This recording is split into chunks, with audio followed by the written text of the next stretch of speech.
See, there's a little bit of sand in there, not a whole lot, but as it's drying, I can tell that I can go over it and kind of make the top smoother.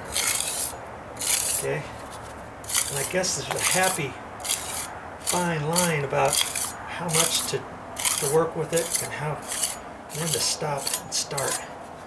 And it looks like I'm going to have to, put more on there, but I'm just going to keep going like that as I go, and then I'll have to come back, fill in, and probably put a little bit more on there as it's drying, wipe it down, because when it's wet, there's only so much you can do about wiping it down. Just figuring that out as we speak. Okay?